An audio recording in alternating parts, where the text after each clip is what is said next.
right. Well, greetings, everybody. Welcome once again to the Rec Poker Podcast, sponsored as always by Running Aces Casino, Racetrack, and Hotel and website AMP.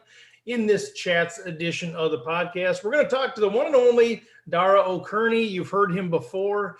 He's co-host of the Chip Race podcast, the Lock-In YouTube video series. He's got a couple books, Poker Satellite Strategy, PKO Poker Strategy, and one on the way that we're going to talk about. It's pretty timely. We're going to be talking about his ICM book a little bit there, which is something I think a lot of recreational players can really benefit and improve their edge by learning.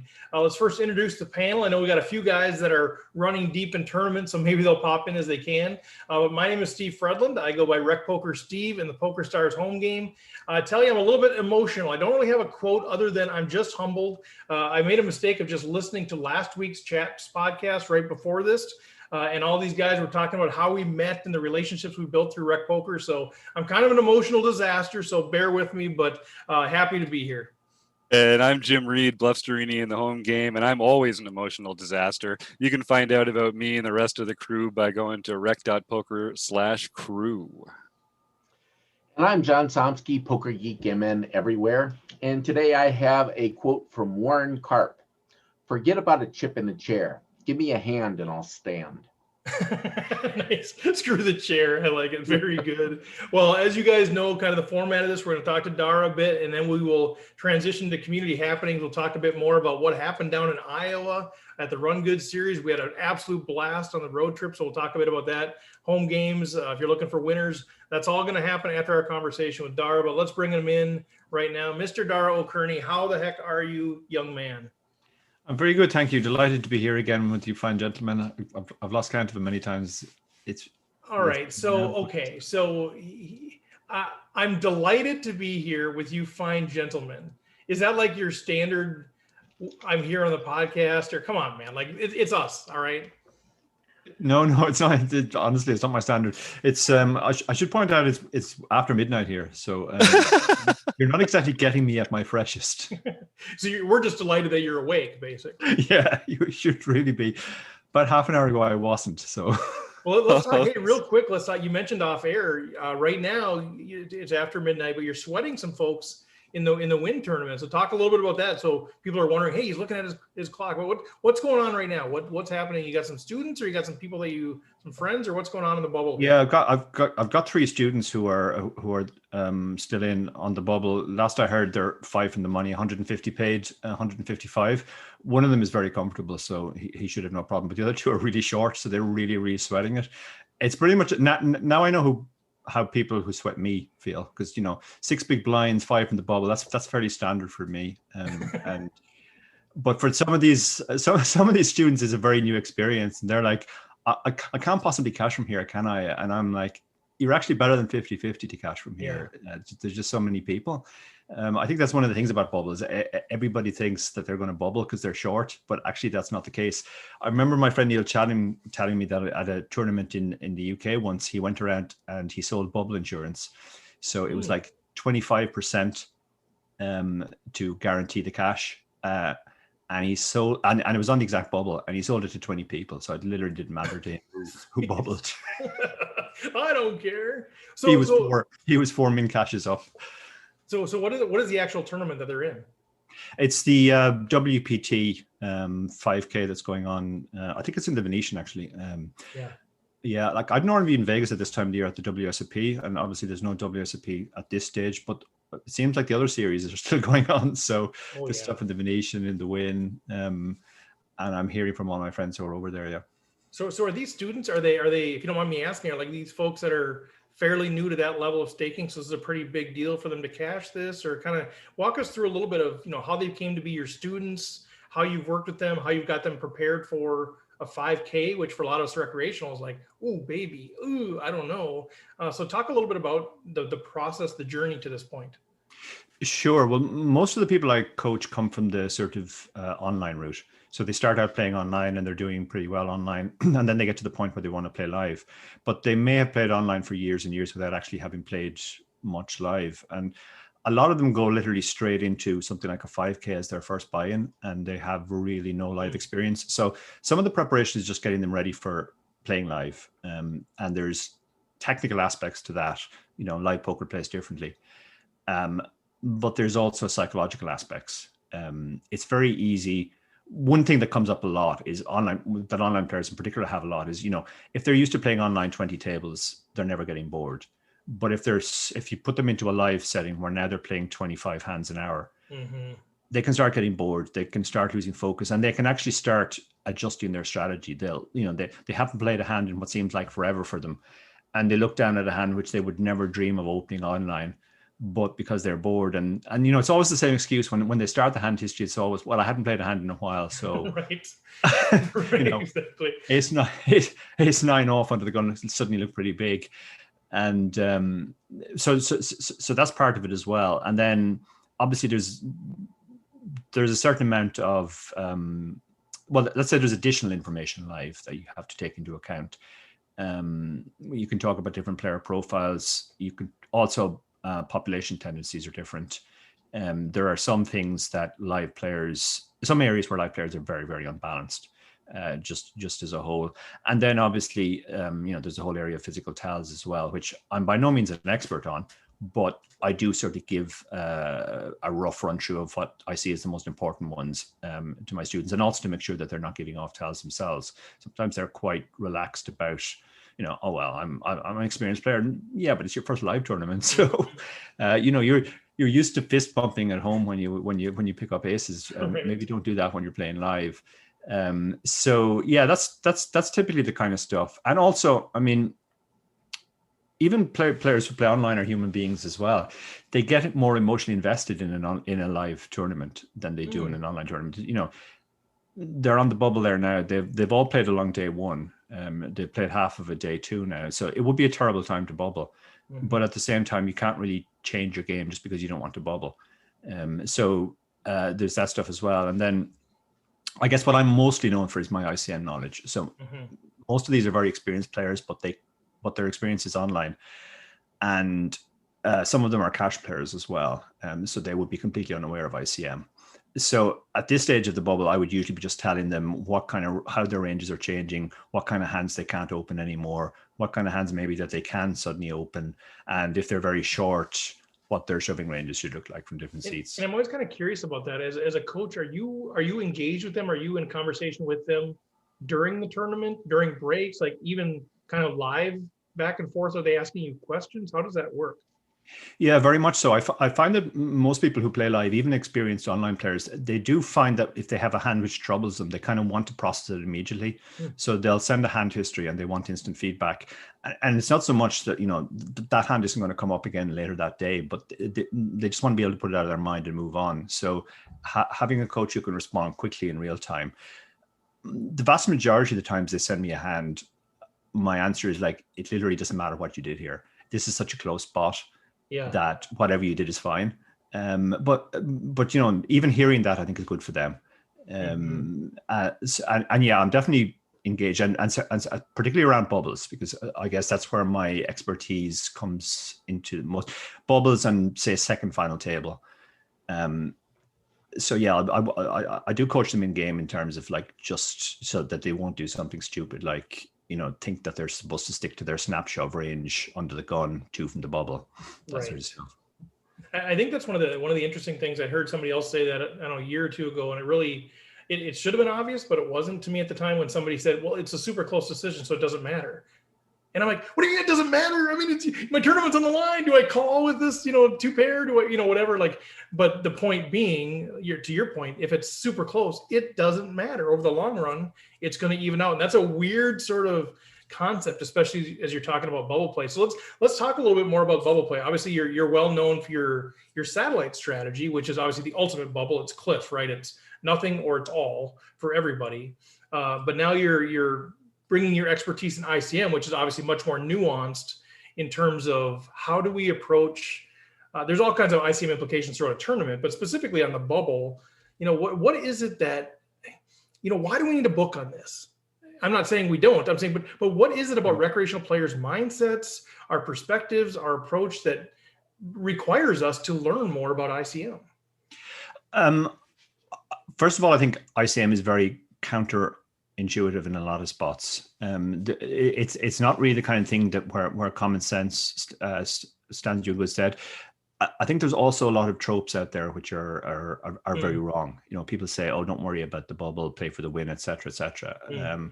Which is terrible advice, to be honest. If you always play for the win in every spot, in other words, if you play every spot as plus GPV, no matter how good you are at poker, you'll almost certainly be a losing player. You just can't. You're swimming upstream if you're ignoring ICM. You need those min caches to help your ROI, right? I mean, if you don't get those min caches in spots you should get them, you're going to crush your ROI. Yeah, and you need those fourths instead of sixths, or sixths instead of eights, etc.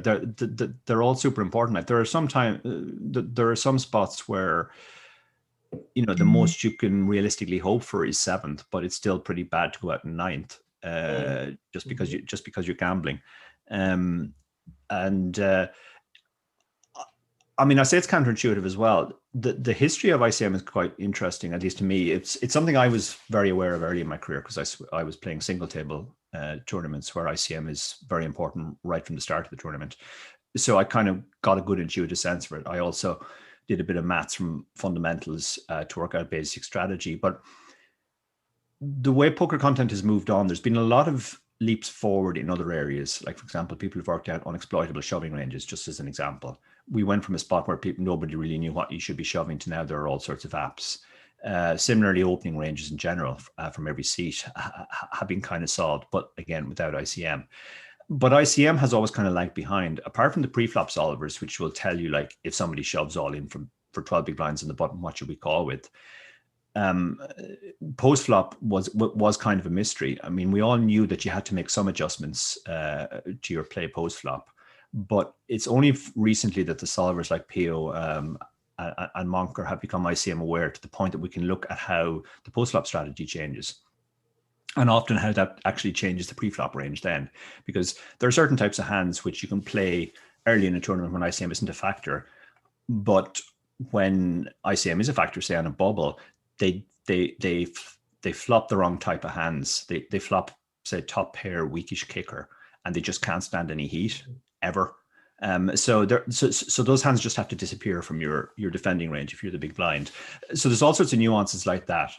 Now with the solvers being ICM aware, you can sort of drill down and start to see heuristics for post flop as well. Like what happens, you know, a couple of things typically happen when ICM is a factor. One is if one player covers another player very comfortably, they get to do way more betting than the player who's covered. The player who's covered has to do way more folding than is normal. The bet sizes change. Typically, the first bet size goes down. You see very, very small sizings, 12%, 15% on flops, but then a big bet comes on the turn, and now that flushes out most of the defenders' defense, etc., etc. So it's incredibly nuanced. And to be honest, the reason why this third book has taken so long is we're still working with the solvers, trying to figure out what's the best way to sort of present this in a way that's useful and actionable at the table. You don't want to just run 1,000 sims and say, here's 1,000 sims, work it out yourself. You want to look for patterns, heuristics, how the mechanics of the thing are actually working. Look at what happens when you have the chip leader playing against the short stack, or the chip leader playing against a middle stack, or a middle stack playing against another middle stack, and see how the same situations actually play out very differently post flop. Depending on the stacks. A friend of mine put this very well. He said, when ICM is a factor, not only are you not playing your hand anymore, you're not even playing your range, you're just playing your stack.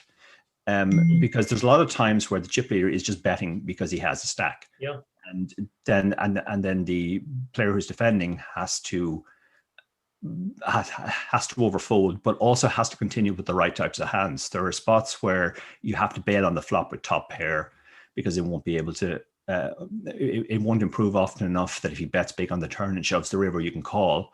But maybe you can continue if you have a backdoor, because occasionally you'll hit your backdoor on the way. And if the chip leader is being a bully, then you do actually sometimes get to the river with a hand that is strong enough to call. So there's all sorts of nuances there.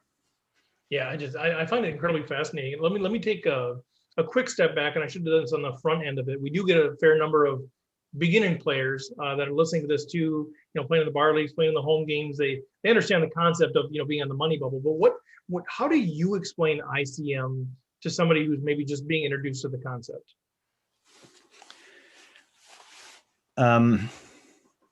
Yeah, it's a tricky question, and we did explain ICM in the satellite book because obviously so much of satellite strategy is ICM.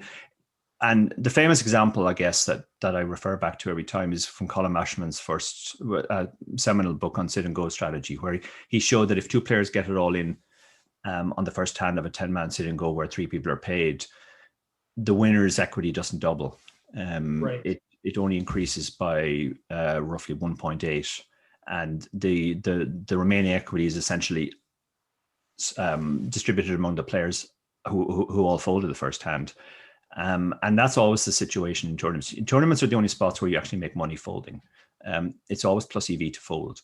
There are some weird spots in satellites. One, I've just finished a satellite course for Learn Pro Poker, and one spot I looked at was if it's the exact bubble of a satellite, 3 players left, 2 seats, you have 50 big blinds on the button, and the small blind and the big blind both have 5 big blinds each. What's your range? The answer, believe it or not, and this is borne out by the solvers, is you're supposed to fold 100% of the time.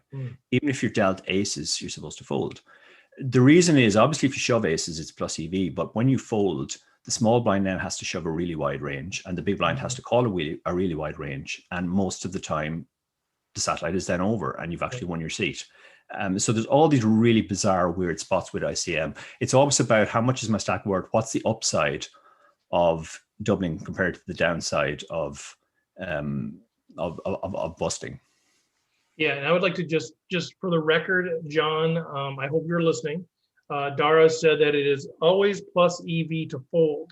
So I just want John to hear that. So when you and I are at a table together, you recognize that is actually the situation. Notice he did not say that was the most plus EV option. I just want you to be a plus EV player, John, and so I wanted you to hear that directly. Well, right, but playing against you is about as plus EV as I can get. Always a mistake to fold against me, John. So Dara, I want to ask you a question. It's a specific example, but I think you're familiar with it. But it has extension application beyond that. So John and I were actually among the group that went down to Iowa to the Run Good series. And we both played in the main event. Now, John and I both, I think I finished 37th. John finished 32nd, frankly, because we didn't want to deal with answering ICM questions from you. So we busted before it really became an issue. But there was an 11-way chop in the main event, the whatever it was, a $500 tournament or something. There was an 11-way chop, and there were some pretty big differences between the chip stacks. And I know some folks, I think Barry ran the numbers, and said, oh, it wasn't as big of a mistake, but they did an even 11-way chop. And so as you're looking at that from an ICM perspective, from a recreational player trying to maximize value, through what lens do you look at that through?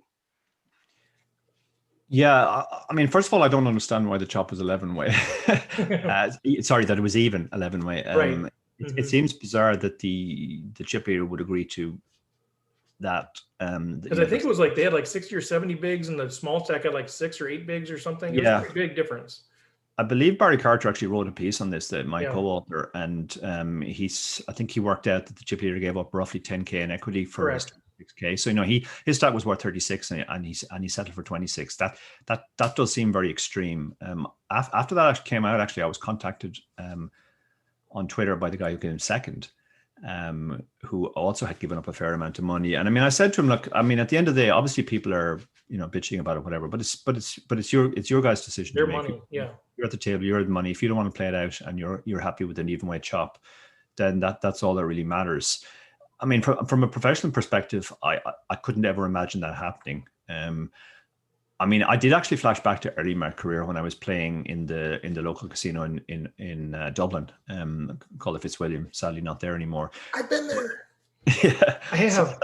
Sadly, closed just before the pandemic started. But I used to play there 2 or 3 nights a week. Fairly small tournaments. And there was one night in particular that was very memorable because I got to the final table, but I think I was either shortest or second shortest. which is kind of standard for me. But chip leader had about half the chips, and he literally just mowed through the rest of the table. He knocked them all out. Everybody had about 7 big blinds, so they all just shoved, and he called, and he won every time. So before I knew it, without having played a single hand, I was heads up against him. And he immediately said to me, "Do you want to chop?" And I was like, "What do you mean?" He said, "We'll just chop the money. We'll take an even chop." So obviously, I mean, he had me at. He didn't even have to get to the chop part of even chop. He had me at even. You didn't hold out for more. Yeah. we're definitely doing that. Yes. Sometimes, I think it is a recreational thing, I guess. Pros are kind of used to the idea that different stacks have different value. You hear different sort of like false narratives about why you should chop. Oh, well, it's all a crapshoot now. It's all about who wins the all in. Right. Yeah, but like if you have to win 3 all-ins in a row to get back to level with me, I'm sorry, we can chop at that point. Right. Let me know when we get there. Yeah. Right. Yeah. I mean, I think, given ICM calculators and all that, I'm surprised that, the guy I spoke to who came second actually wanted to know which ICM calculator Barry had used, because he didn't know how to access an ICM calculator. Mm-hmm. So I guess that explains why these chops happen as well. I think you have to be careful in those spots. If you're a recreational player, there is a natural tendency, first of all, to sort of go with the crowd, and everybody wants to chop, and you all agree to it. And second of all, you're happy to have locked up 26K or whatever the amount is, and that seems more important than the additional 36K. I mean, sometimes the reverse happens. I remember hearing that when Maria Lampropoulos won the first UK Millions, she got heads up with a recreational player, and he had the chip lead, and she offered him a fair chop, not an even chop, a fair chop. He was going to get more, and he actually turned it down because he was obviously feeling gung ho and he had lots of chips, etc. But that was a spot where I guess he was thinking, well, I've already got 400K locked up, and I'll play on for the 600, and because I have the chip lead, I'll win it a lot. But I think what he should have done, and the more professional way of looking at it, would be to realize that, okay, the 400K is there no matter what. You've won that already. Now you're in a new tournament. You're in a heads-up tournament against one of the best players in the world for 600K.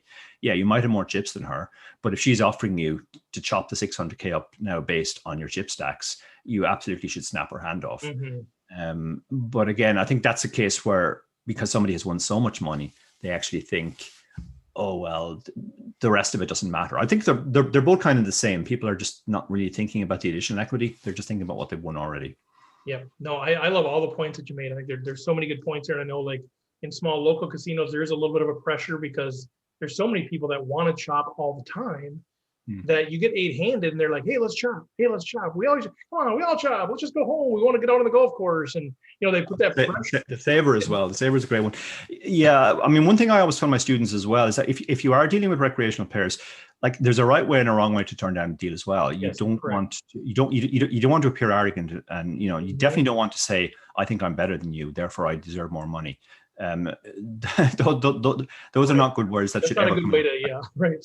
You also don't want to be the person, even if you decide I always tell them, don't agree to a bad deal, but also don't be the bad guy who turned down the deal. If somebody else is willing to take the heat for turning down the deal, let them take it. I always wait. I'm always like, well, let's talk to the big stack. Go, see what. Yeah, let's see what he's maybe.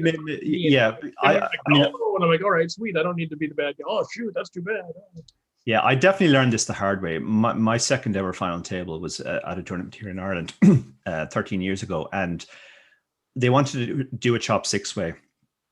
I was the shortest, but they were basically just going to give me 6th place money and a tiny little bit more, and they were giving the chip leader, who had less than half the chips, they were going to give him first prize, and I was like, I can't possibly agree to that. That's just a terrible deal for me. Yeah. Because again, it's one of those sort of logical fallacies that, well, the short stack's usually going to come 6th, so just give them 6 and a little bit more. But actually, your equity, I think people always underestimate the equity of the short stack and overestimate the equity of the chip leader. Yeah. But I turned that deal down, and then I basically found myself playing against 5 guys who were determined to get me out of the tournament at all costs, so that they could do the chop that they all wanted to do. And it's very difficult, when you're getting tag teamed at a poker table. But at the end of the day, you're not out much. If they only offered you a tiny bit over 6. It's true. Yeah. No. Afterwards, my brother actually said to me, "Do you regret taking the deal?" I said, "No, I'd feel utterly ashamed of myself if I had taken the deal." Yeah. What happened afterwards happened, but that's chances of doubling and tripling are higher because they're coming after you if you can pick up a hand. So I'm kind of curious, like, what are your recommendations? I know we're kind of getting off topic of the book, but I mean, the way that I typically would handle the chop thing is because, and this is my honest answer, is I want the experience of playing it down. So that usually is sort of the excuse I'll use. Hey, if we want to do a little partial thing and play for a bunch of top, I'm not going to be a schmuck about it. But usually that does help people say, man, I know maybe I should chop, but I really want the experience of playing 6-handed, 5-handed, 4-handed, 3-handed, 2-handed, heads up, and that does help. I mean, are there other sort of ways that you practiced or heard about that kind of lets people off the hook without being kind of the bad guy? Yeah, that's a much better way to frame it. Or also just say, I like to gamble. That's something that most people who find themselves in the casino can relate to. They're not going to hold it against you. Blackjack, let's go. Yeah, I mean, there is certainly a feeling among recreational players when they're not one of the people involved in a chop. Yes. That there's some sort of something not quite right about a chop where a tournament just ends with 11 people left and we don't really know who the winner is. People like seeing it played out to the end, and this is why the WSOP officially doesn't allow chops. Mm-hmm. As somebody who actually did chop a WSOP event, I can say that they happen officially all the time, but officially it doesn't allow them, and that's because it's just much better for the sort of sporting narrative of a poker tournament. 400 people or whatever enter, and there's one winner at the end with his winner's photo. So some of the other operators also don't facilitate chops, and even some of the poker sites. There are certain poker sites, including the one I represent, actually Unibet, who don't facilitate chops in any way. Yeah. And that's because I think recreationals do kind of like the idea of, well, it's a tournament, just play it out and see who wins. Well, so I think you can kind of play into that. The MSPT doesn't, and part of that for them was they used to broadcast all the final tables. They don't want to, set up all the technology, and then they get to 8 people and they chop it and it's over. Like that's bad TV. But yeah, so they will actually, sorry to cut you off there, but so they will even you can't even talk about it. Like if we catch you in the bathroom talking about it, you're not invited back. Whereas like the WSOP, at least, like the daily deep stacks, I've been involved in some of those, and they won't facilitate it. But as long as you trust the people enough to say, well, let's go to the payout cage together. I'll give you 1,000, whatever. You can still do it, but it's, but you have to facilitate it yourself. Yeah, and I mean that opens risks. There was a story a few years ago about some guy who agreed to chop and then said, "I'm worried about those people. Can you have security escort me out?" Correct. And, basically made off with first place prize money. So I mean, my own feeling is, chops are going to happen, so they should just kind of accept that and facilitate them so that everybody's protected. Like when I chopped my WSOP event, it was heads up, and I absolutely had to trust the other guy. I was probably going to come second, so therefore I was going to be relying on him to transfer me the surplus after the event. Because the WSOP don't allow chops, we couldn't publicize it in any way. So, I couldn't even put out a tweet saying we've agreed to a chop to sort of make it public to refer back to afterwards. So it was a total trust issue. And to be honest, if I hadn't trusted the guy and known him pretty well, I probably wouldn't have done the chop, because it just seems like a major negative free roll.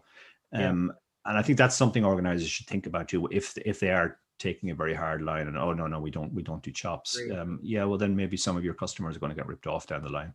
Yeah, I only did it because I was the one that would be giving the cash away, and I trusted myself. But yeah, if it was the other way around, I don't know if I would have done it, because even though they seem nice, but yeah, money is a creature that grabs hold of all of us sometimes. Yeah, okay, sure. John, Jim, I've been talking Dara's ear off. Anything from you guys? What's kind of milling about in your brains, Jim? Well, I play before the pandemic. I used to play in a bar league with my cousin up here in Southern Ontario. And there's a few good players there, and a few intermediate players, and a few beginners. And one of the better players will routinely get heads up with a huge chip lead and chop it evenly every single time. And it's one of those things where I've almost wanted to be like, hey, should we, like, you're good at poker. I wanted to like, you're missing out on this one thing. But of course, I also play a lot of these home games with them. I don't mind taking the even As one of the chop. beginner players, you want to get part of that. Exactly. See, you see me, Steve.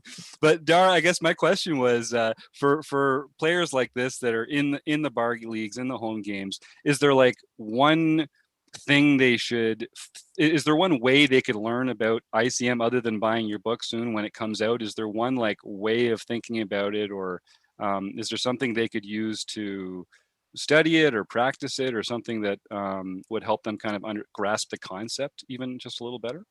Yeah, there is an online ICM calculator, and usually the way I teach ICM to people is I type in a pile of chip stacks at a final table and with a payout, and then I ask them, how much do you think the chip leader stack is worth? And they always underestimate that. How much do you think the chip leader's chip stack is? They always overestimate that. So I think playing around with that yourself and just looking at the numbers, you'll sort of get you'll find some surprises. A lot of people think if they're the shortest stack by far, then their equity is basically just barely whatever the next cash is. But that's never the case. It's always a good bit more. I've developed some what I call guerrilla maths methods, which actually Kevin Martin was asking me about, and it came out of a conversation I had with him, where the easiest way is, let's say there are 10 people left, and what you should do is you should take the next cash and multiply it by 10. And everybody's guaranteed that. So your stack is worth that at least. Then work out what's left in the prize pool when those 10 min cashes have been taken out. And then your percentage of that secondary prize pool is roughly whatever percentage of chips you have in the tournament. And that will that will immediately show you that your equity is actually way more than the main cash. The other part, once I've got that message across to people, usually the next thing I do is, okay, now let's imagine two middle stacks get it in against each other. How much do you think the middle stack who wins equity will increase? And obviously the middle stack who busts, assuming they have the same stack, will go down to zero. And people are always surprised at just how extreme it is. Maybe the guy who doubles has only increased his equity by 40%, and the guy who's lost has lost it by 100%, has lost 100%. And you can very quickly, if you play around with that sort of thing, you'll get a sort of an intuitive sense of, okay, the chip leader doesn't tend to have too much ICM because, well, he can't be eliminated. The shortest stack, he also doesn't have too much ICM. But then the ICM of everybody else really depends on who they're playing against. If a medium stack is playing against a chip leader, he has a lot of ICM pressure on him. Doubling will do nothing like what the cost of losing and busting will be. But if he plays against the short stack, it's different. So I think playing around with those scenarios, obviously there are pre-flop solvers as well, but they just tend to spit out ranges. I think it's very useful to sort of understand the basic concept underlying of, like, why is it the case that middle stacks have to be so tight when they're playing against other bigger stacks. So I want to jump in on another one. I know John's next in line, but when you talk, so the kind of the corollary of that, the other side of that is, how do we play against players that don't themselves understand ICM pressure? Because I think this is a spot we're in sometimes where we're like, oh, well, they can't call here, they can't proceed here, and they do because they are not aware of the ICM pressure that they're under, and we've kind of shot ourselves in the foot. Is there a way that you can kind of tell how ICM aware our foes are, or is there a way to play against them other than just by tightening our ranges and pretending that ICM pressure kind of doesn't exist because they're not feeling it anyway? Yeah, I mean, you can usually get a sense from the way people are talking how ICM aware they are, and what sort of adjustments they're going to make. But then you also have to sort of look at what people do rather than just what they necessarily say. Sometimes you get guys who proclaim the fact that they're just playing for the win and they don't care about the min cash, but they're actually the tightest players on the table who do care the most about the min cash. It's a sort of a false bravado. You also get guys who say, if you shove my blind, I'll call any two. They're never the guys who will call you any two. So what I usually do in those situations is I just kind of chat to them, and then you kind of quickly get a sense of how much they know about poker in general and ICM in particular. And this is one of those spots where you definitely want your opponents to know rather than not know. To the point that David Lappin always says that you should educate the table if they're all uneducated. You should actually start teaching them ICM so that they're aware. Raising every hand with the big stack. Yeah. I mean, again, I've used this example a lot, so your listeners will have to pardon if they've heard this example before. But a few years ago, I was on the bubble of Nazi Millions main event seat down in Melbourne. And I was lucky enough to have November 9 or Antoine Sou to my immediate left, which would normally be a terrible thing. But it was actually amazing in this spot because I knew that he knew that he had to fold everything, even if I was shoving any two. So therefore I could shove any two. Now, if I had an Australian recreational there who was going to look down at pocket eights and think that they had to call, now I suddenly have a lot of calculations to do about what my shoving range should be. 21 left with 20 seats. And I mean, it got to the stage where, he just said to me, like, why are you pretending to look at your cards? Like, I know you're shoving any two. Why are you looking, right? And I'm folding any two. So let's just give up on the pretense. Now, I think all the Aussies at the table probably thought it was the €2 colluding, but it was just a case that we did kind of both know the strategy in that spot.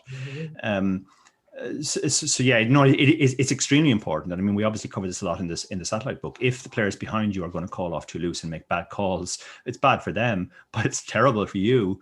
And if you don't make an adjustment to it, that's just horrendous. I mean, there are spots where, GTO might be to shove 40%, but if there's one player behind who's going to call a bit too loose and you plug that into the solver will now say you can only shove 10%.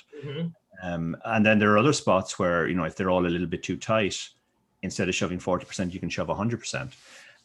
It's really important also to sort of kind of realize that fold equity is really the most important thing. Like, you are much better off shoving 7-2 off from the small blind into a big blind who understands what he's supposed to do than ace queen under the gun at a table where people are going to look down at a decent pair and call. So you have sort of the more people who might have a hand to fade. So I think that's the biggest shorthand you can take. Like, even theoretically, it's correct to actually shove wider than snap shove ranges in late position when ICM is a factor. But that's only true if the players behind know how tight they're supposed to be in terms of their calling. And if they don't, then it really swings the other way, and you have to be very, very tight, which of course sucks. But there's nothing you can really do about it. But there's not much better than being on the bubble with a big stack where people are folding like they should. Like, that is as good as it gets. You're like just praying the bubble doesn't burst. Like, just keep going. I want to get to John, but real quick, let's do a check-in, Dara. Are you guys in the money, or what's going on there? They're literally one from the money now. Still all in? They're all three still in. One of my students has 4.5 big blinds. So, okay. And says, I feel like people are laughing at me. Well, he'll be laughing when he cashes the check. So yeah. Oh, that's rough, right? You just feel so helpless. And everybody at the table, if you get it in, everybody's rooting against you. Yeah. No, I said to my student, this is the most nervous I've been on a bubble, because usually I'm there and I'm kind of like, whatever happens. But for a student, it's because it's also the helplessness of it. You obviously can't do anything. Like bubbles have so many weird spots. Like, I was on a bubble in Romania for 3 hours once at a Unibet Open, and I never had more than 3 big blinds. So that was a long, tense bubble. 3 hours? For 3 hours, yeah. And we got into it at the point where I had to call the tournament director over and get clarification what gets posted first, big blind or ante. Yeah. Because that makes a huge difference. And in this tournament, it was actually big blind. So when I had 2 big blinds, I knew that I could dust off 1 big blind, half my stack, with absolutely no downside for me. So the previous orbit, somebody had min raised. I had 3 big blinds or 3.5 big blinds, and I had pocket 5s, no fold equity, so I couldn't shove. But I thought, well, I can call, because it doesn't matter whether I have 1 big blind or 2 big blinds.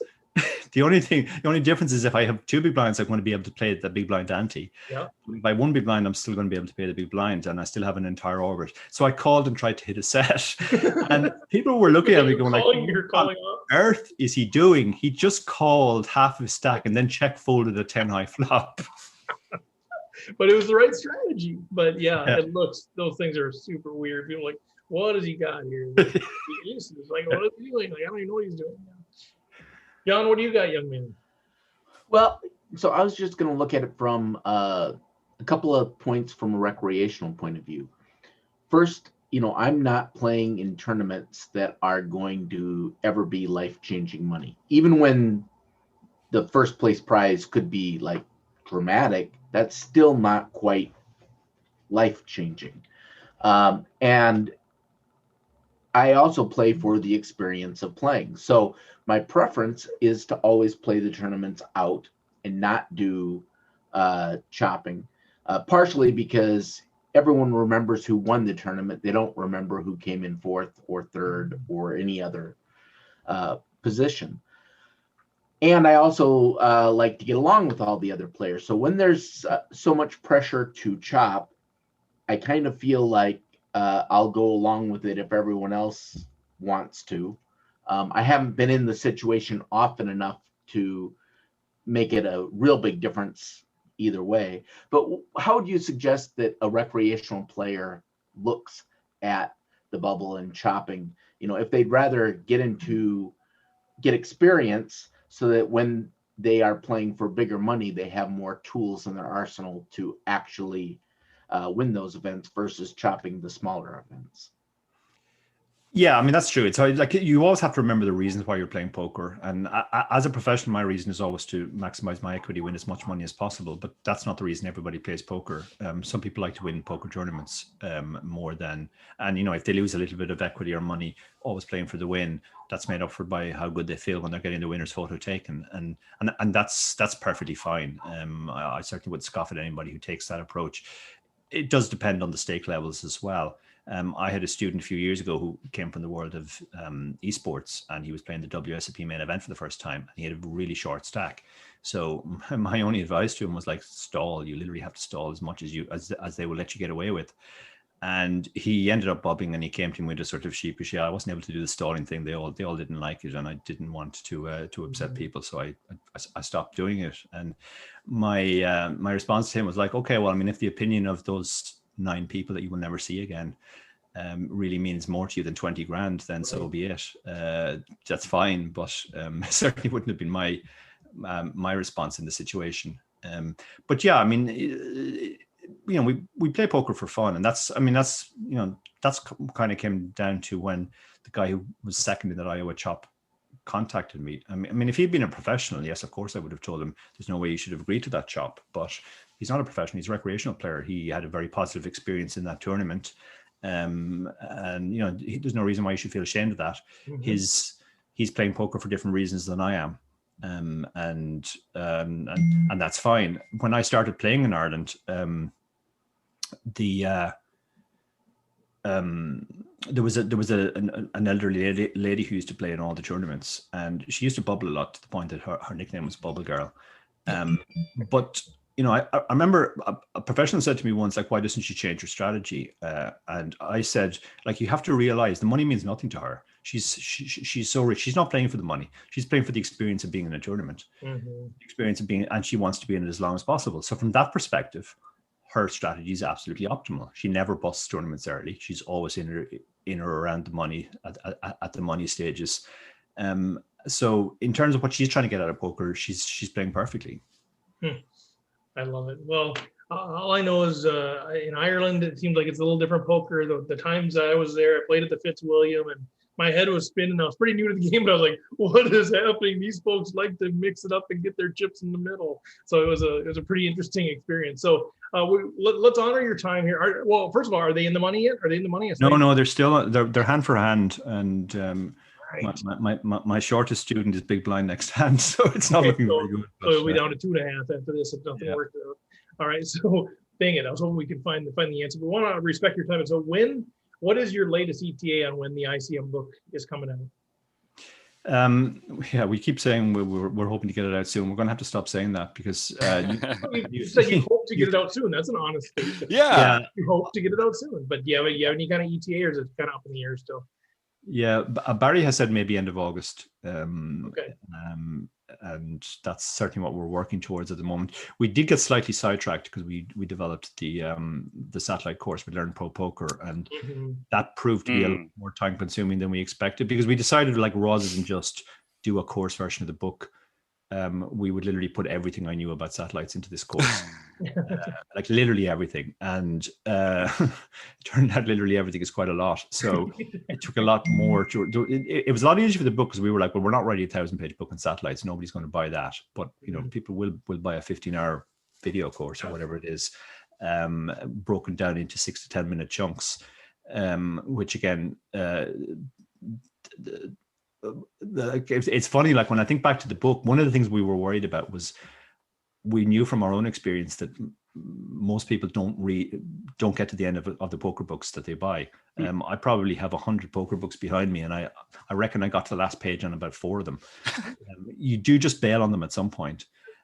So we were actually aware of that when we wrote Satellite. So we said, well, okay, well, how will we sort of take that into account? So what we did was we put all of the most important stuff at the start, so that if people did stop halfway through the book, at least they had all the most important stuff. And in Satellites, the most important stuff is the bubble, how you play the bubble. So we started the book with like a 30-minute guide to satellites, which sort of gives all the major concepts. And then we went sort of bubble, middle game, early game, because that's the order of importance in a satellite. But obviously with a course, it's slightly different. You do expect people to get through a course, particularly if you have structured it properly and you've broken it down into digestible chunks. I think that's the most important thing. I actually had training before in sort of like producing educational materials. And I think one thing that poker content routinely gets wrong is it doesn't recognize that the attention span of the average human doesn't really go up past 20 minutes. People start to really struggle after 20 minutes. So you're much better off breaking your content down into 20-minute or less chunks rather than putting out 1-hour videos or whatever. So one of the things which I was most pleased about when we were talking to Learn Pro Poker is that's very much their strategy.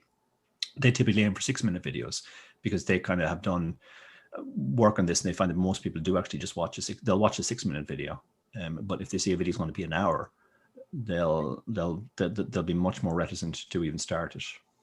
So 2 key takeaways from your last comments. One is the second half of all your books are completely worthless. The first thing I heard. The second thing was, if this new book is now by August 31st, everybody in Rec Poker Nation gets one for free. That's what I heard. I heard that too. Yeah, strong words.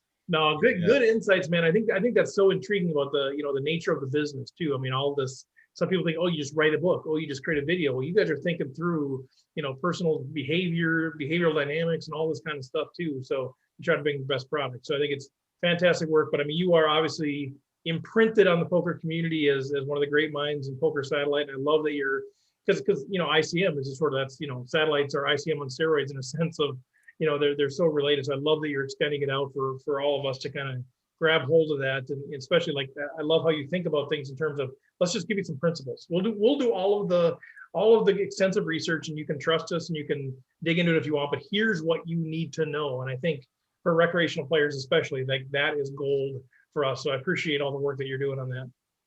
Yeah, thanks very much. Yeah, that's very refreshing. It has been very refreshing to see the reaction, because when we wrote the books, they were aimed squarely at recreational players. But part of my concern was, well, I'm not a recreational player, so there's a danger. I'll just get that stuff wrong. But we did put a lot of thought, and Barry was a very useful placeholder in that, because despite having played poker for much longer than me, Barry's still pretty terrible at poker. He's very much a recreational player. So if you can explain it to Barry. This was exactly it. I would explain it to Barry, and then if I could explain it to Barry and Barry could write it up, usually wrongly, but at least I could correct the draft, whatever gibberish he came up with. At least it was sort of structured the right way. That people like Barry would get what they want from it. That's so funny. Well, John, Jim, anything from the panelists? Any final questions, comments before we let this big guy go? I'm putting travel plans together for October, Dara. Do you have any dates circled for WSOP? Are we going to get you over to the Rec Poker House to talk ICM and break some bread?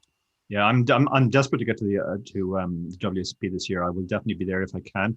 Having looked at the schedule, I noticed that the seniors is towards the end of October. So if I came in and played that, and then I could stay till the end. It used to be the case that when you bust them in, there was nothing to do, but now they have lots of events afterwards, so you can sort of commit to being there for the end, irrespective of how your main event goes. So yeah, travel restrictions permitting. I mean, we're now dealing with, I think it's our fourth wave of COVID. There's worry about the Delta variant, which is now the main variant that's going around here. We are still in a situation as we speak where you can't fly direct from Ireland to the US. You have to spend 2 weeks outside the EU first, which is fair enough given the infection rates here. You can fly the other way. You can fly US to Ireland, but not the other way. So I think those restrictions would have to be lifted. I don't really like the idea of having to spend 2 weeks in as wonderful as these places are, Mexico. You can come hang out in Minnesota. It's really beautiful that time of year. Then you and I can drive 26 hours to Vegas. It's going to be a blast. You'll be so sick of me. Yeah, that sounds good, but I wouldn't even be allowed into Minnesota. I'd have to be across the border in Canada somewhere. Jim, and I'm not even sure I can get into Canada. In fact, all of my European friends who have gone to Vegas have gone via either Costa Rica or Mexico. Oh. Yeah, we're pretty discriminating up here. It's true. Yeah. John, Steve, I thought you were trying to get them to come, not try to scare them away. Understood our Hey, I've spent 12 hours in the car with Steve, and I'm just telling you, you better be prepared if you're going to be spending longer than that. At least we broke it up 6 and 6, right? Yeah. 5 days break in the middle. Well, Dara, we will let you go. Any final word from the tournament? They're still on the bubble. Oh my God! All right. My student had to fold small blind and big blind. So two and a half bigs. not looking good. Bubble needs to go in the next few hands. Stay strong. Stay strong. Hide your stack. Don't let anybody see it. Yeah. All right, Dara. Well, thank you so much, man. A pleasure as always. Good luck. The chip race, the lock-in videos on YouTube on the chip race channel. You guys got to check that stuff out. I still think as a recreational player that satellites are a great way to increase your ROI, especially as you're like, if you struggle with like, man, I get to the top 10, top 20%, but I can't go for the win. Play satellites, get 4X on your money. Do that a bunch of times until you get more comfortable. But buy Dara's book. He'll help you just crush satellites. The PKO book, I know for a lot of folks that play online, PKO is a thing. He's got a book on that. So go check all of his stuff out. Just a great dude, great friend of the show. We really endorse everything he is. And by the end of August, he swore on his grave that he would have this next book out. So watch for that too. But Dara, we'll let you go, man. Thank you so much. Sure. Thanks, guys. Pleasure as always. Cheers. All right. Take care, Dara. Jim, you want to transition us with our sponsor for the show? Let's do it. Let's hear what Jonathan has to say. Have you ever wondered whether you should call a preflop raise or 3-bet instead? No. What do you do when you have a flush draw? Do you raise it or do you just call? What do you do with ace-king when you miss the flop? Are you tired of guessing about what the right play is with your particular hand? Well, my name is Jonathan Little, and I am a 2-time World Poker Tour champion and creator of PokerCoaching.com, where we offer over 1,000 interactive hand quizzes where you play a hand and then get real-time feedback from our world-class pros. Don't guess and don't stress. Just register for your free account at PokerCoaching.com/recpoker right now. All right, good stuff. Thank you, Jonathan, for doing the advertising on the show. Dara, always a pleasure, for sure. Any kind of thoughts, guys? Any reactions? Just seems like one of those folks who would be fun to play with around the table. I'm always keeping track, always keeping notes on which guests we should invite to the Rec Poker live table one of these days. He's on the list. Nice. I was thinking about playing the seniors tournament, but now that I know Dara's thinking about entering it, I may have to adjust there. You gotta rethink your whole life after talking to these last few weeks. We talked to Veronica Brill, we talked to Dara Kearney. Like, you got to rethink our whole life after talking. Super fun. Well, so last week I was out. Thanks for covering, you guys. Like I said, I just listened to that episode right before this one. I'm like, oh man, I'm like a flubbering mess. It was so much fun because we got a story, right? All of us have a story. That's the beauty of community, is that we've all got these stories of meeting each other, and it's so fun to hear Rob and John and Chris and Jim and all. You guys all kind of talk about your story. So that was super fun. But we didn't last week because I was sick coming out of Vegas. John made me incredibly sick for days. It was physical, it was emotional, like everything. I just wanted to butt in here and cut you off for once. That's nice. It was actually all Jim's idea. He said, why don't we do a podcast where we all say how we met Steve and pretend like we actually like him? That is how it started. So that was the that whole is how it premise of the started. Yep, that was the premise. I got that vibe. Because starting with Rob right away when he said a few things. I'm like, this guy's just lying through his teeth. Like, there's no way this guy enjoyed the conversation. No, it wasn't even about, me. It was just about the community, right? It was so fun because, I talked to my wife about all these cool people I've met in poker. And now recently we have had the opportunity, John, you came up to the house and Chris has been up to the house and just hanging out with you guys. And it's like, this is life to me, beyond the poker and all that kind of stuff. So it's just been super fun. But anyway, I was kind of a mess. It was a bad time to actually listen to it because I was still sick coming off the trip too. So I was run down, but man, so we never really had a chance to talk about Run Good, but it was so much fun down there, you guys. So we're already looking for what's our next road trip. We know we got the Vegas, we'll have the house there, but it was, I don't know, John, we had a blast. I mean, we had 5 or 6 people in the house. We had about 16 people from Minnesota that were down there. Took some great pictures, and it was just super fun, right? Railing each other and celebrating wins. And when I hear people say what they like about rec poker, it's really about the attitude, the good community, that everyone is very supportive of one another. And I think that's the exact same attitude and philosophy that Run Good brings to their tournament environments. It was just I've heard, this was my first Run Good tournament. I've heard fantastic things about them for years, and they definitely lived up to all of the hype. It was an excellent experience. It may have been even better in my mind, given that I outlasted Steve in the main event. And it's the first time I've got to play a live tournament in well over a year. So, that I'm sure helped, but it was absolutely fantastic. And if anyone ever has a chance to go to a Run Good event, I suggest that they jump on that. Yeah, same thing here. I've kept hearing good things. People are like, oh, you should partner with Run Good. We just never really had the opportunity to. But yeah, they run a good show. Tana and his crew are top-notch, great people. And, I was just so proud to be part of Rec Poker too, because there's so many people that were wearing patches or sweatshirts or hats. And I would talk to the dealers and they were like, every time you guys are at the table, it's just either really fun or it's just so respectful, or, you guys are pushing your chips in so we can grab them. And, I was so proud to be part of it because I think there's a really good brand name coming out of there. So thanks to everybody that was down there that was participating and kind of repping the brand. It's always your worst fear, right? As you grow, people start wearing the patches and they're complete dicks at the table. We haven't had that yet. So if you're one of those folks, don't wear a patch. That's right. But if you're a good person, wear a patch, because that's what. But anyway, it was a great time. And John, it worked out good. John and I drove down together, and we were the last 2 standing in the main. And I think, maybe you lasted maybe another hour after I did or something. So it wasn't too bad. Yep. We timed it out pretty well, but doggone it, John, we were 20 people away from getting part of that 26K chop. So next time we'll get in there. Absolutely. That was fun. Well, let's shift gears. Let's talk a little home games, man. What's this? All right. Well, while we were gone, they still had home games, and we've been running them every day. So what we have is for our nightly events, we have Howitzer 2007 got his or her second nightly win. Keto Man 335, Kian Tavakoli got his first nightly victory for the year.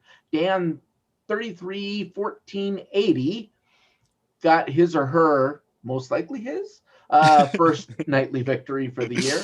Cash 1016, Kevin Leiter got his first nightly victory for the year. And Graphics 16, Roger Shute got his second of the year. And coming on strong, Don't Chase 666, Joseph Armstrong got his fourth nightly victory for the year. Very nice. Then for our Daily Series mixed event, we had Diabolicu, David Arminson won his first mixed event for the year. On international events, Rocket Box Poker, Woody Adams got his fifth international. I think he's trying to take over Draybeck's lead, although I think Doug has like double digits. So but Woody's ripping it in these Saturday morning tournaments. He cannot be stopped. He is a force to beware of. And the next guy up here as well is also kicking it on Saturdays. It's great to see these guys. Yeah, Evil Roy CA, David Westerveld got his fourth international series victory for the year. So if you guys want to, give them a hard time, sign up for those early morning tournaments. It's 8 a.m. and 2 p.m. on Saturdays, Central Standard Time. And it's a little. I'm going to say easier just because the field sizes are smaller, but it's a little bit easier to punch your ticket for the monthly TOC to go after a silver pin by going through those avenues. Oh, I just got a Twitter notification from Dara. It said the student made it with half a big blind. Come They on. made it. Live update. Thank you, Dara. Yes, That's thank awesome. you, Dara. That is awesome. Wow, half a big blind. That's beautiful. That's for That is excellent. $1,000 event, right? So it's probably what, $7-8 for me. Yeah. Oh, that's fantastic. And I got a tweet from Evil Roy. He said that it had given him motivation. He saw that he was kicked out of the championship club. So just so everyone knows, every month, once the TOC entries are determined, I go through and I suspend all members who are not eligible for this month, and I reinstate members who are eligible for this month. And you get a little email notification saying you've been suspended. Not because of anything you did wrong, just because you didn't qualify. You just suck. And yeah, exactly.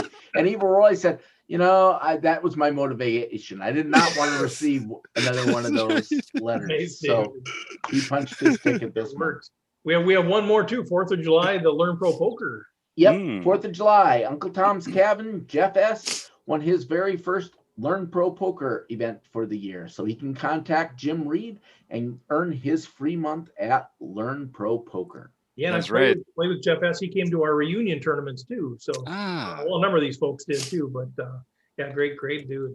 Yeah, I've seen Uncle Tom's Cabin's name in the window there quite a bit. So good for them. Nice. Good Hey, John, remind me. I haven't played for a couple of weeks. I was in Iowa, then I was sick, so I'm really missing this deal. But I know this Wednesday, we're recording on Monday, July 5th. So what's the mixed game coming up for the second Wednesday?